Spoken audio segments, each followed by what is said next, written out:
Hey humies! Hey ya! How you doing? This is Ivy. We're going to talk today about how I found my style. If you follow me on Instagram, then you probably already know that this is going to be a mini video series. Some of the other topics we're going to cover are how I stay motivated, how I get inspired, and how I stay productive. I know I'm saying I a lot, but the only thing I really have to give you is my own perspective and experience. I'm also going to do a video in the end that's more directed personally on how you can find your own style. Let's start at the beginning. My name's Illy, and I'm 27 years old. I wasted 25 years of my life waiting for support. Hi Illy, welcome to AA, Artist Anonymous. In November 2017, I decided the only support I needed was my own flippin' support. In February 2017, I saw some artists doing the 365 challenge, and I was like, yeah, I'm gonna try that too, because I'm already gonna be drawing every day to get back this 5 years that I got really rusty. So I started with drawing just, pencil, paper, all that, and then I never tried watercolors before, so I started doing watercolors, and I also painted with ink, because I really liked doing that too.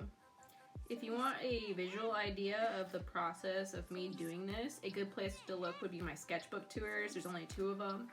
Another good place to look would be in my general uploads tab where all my old videos live. That's where all my old watercolor and everything from February is. I decided to really think about what I liked about my artwork. Every piece I did, I would pick out a little thing, a big thing, anything that I liked. Not all pieces are going to be good. In fact, I think every other piece I make is garbage. But that's okay. That's part of the process. And so I'd pick out a small thing that I liked, and then I would repeat that thing that I liked into my next piece. I think one of the biggest things that I got my little grabbers on was line weight. It kind of just fell into my lap after that. I just kept adding little things to repeat. This thing that is called my style now, I guess. Line weight, texture, materials, the way I do anatomy, themes, colors, stiffness. Okay, not really stiffness. That's just me being inexperienced at capturing motion. So style is really just a repeat of unique when you put it all together, maybe not unique individually, details that I just carry over into each new piece as I go.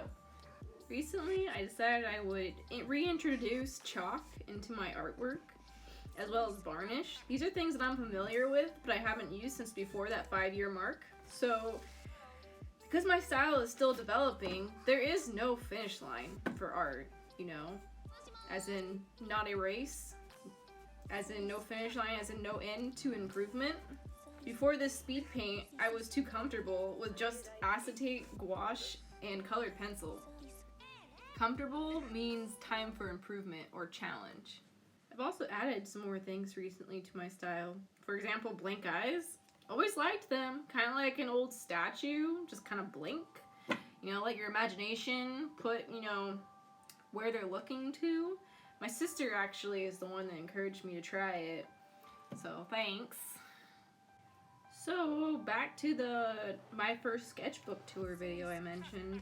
I actually point out the exact moment where I decided to start proactively developing a style.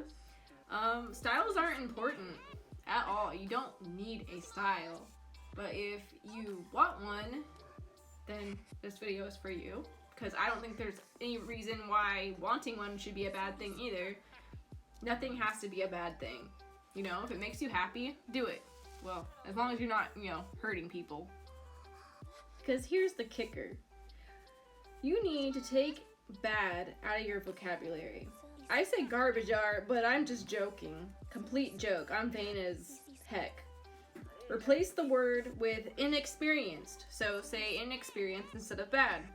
And then figure out what it is that you're comparing your experience to, because nobody decides a goodness level to set your art experience to but you. If you're comparing your anatomy to real life anatomy, then that makes sense. Just practice anatomy then, and you'll get better at anatomy. But don't compare your art to other people's art, because you never know where they are at in their art experience, and for all you know, what they're posting is probably like their 6th or 100th revisal. They could have redrawn that image a lot. They could have even done what I do. I sketch in my sketchbook, then I transfer that image that I sketched to a canvas. Sometimes I do this several times. I think the most I've done it is probably 6 times for one painting. And after I have the line work the way I want, then I paint it. Transferring a sketch to another page or canvas is exactly how I get cleaner line work. But clean line work isn't part of my style and isn't something that I worry about. I like texture, and if you ever purchase one of my paintings as an original, you'll probably notice that it has texture and that it has little tiny mistakes and little tiny things like that and scratchiness. And that's who I am. That's how I like my stuff to be, and and I could make that better. I'm not settling. I just like that. I like texture. But if you like really clean line work, transferring several times could help you get there. And if really clean line work is part of what you want in your style, then there's a tip on how to get that.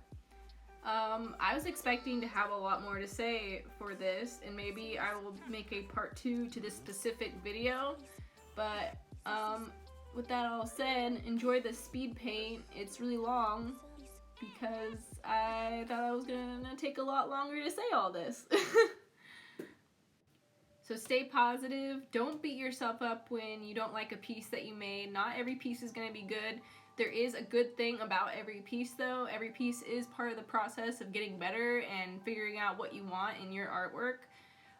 So every time you make a piece, I challenge you to find the smallest, littlest, at least one thing that you like about that piece.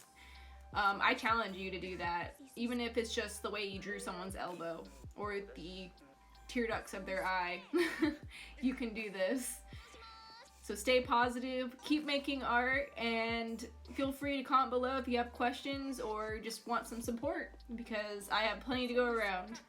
Speaking of being generous with support, if you know any artist or anyone in general that needs a pick-me-up, please share this video with them. I would love to inspire or encourage someone to be more positive and to further their art career.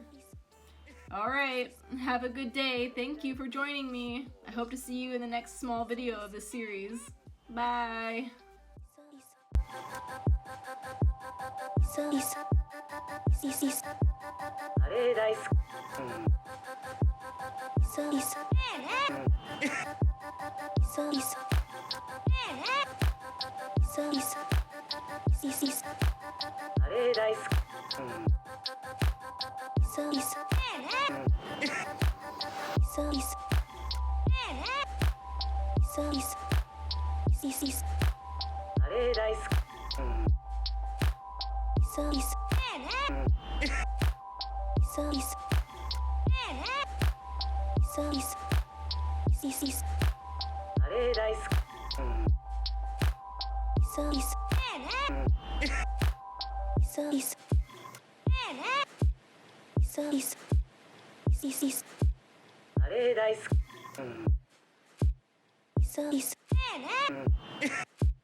あれ大好き。そうです。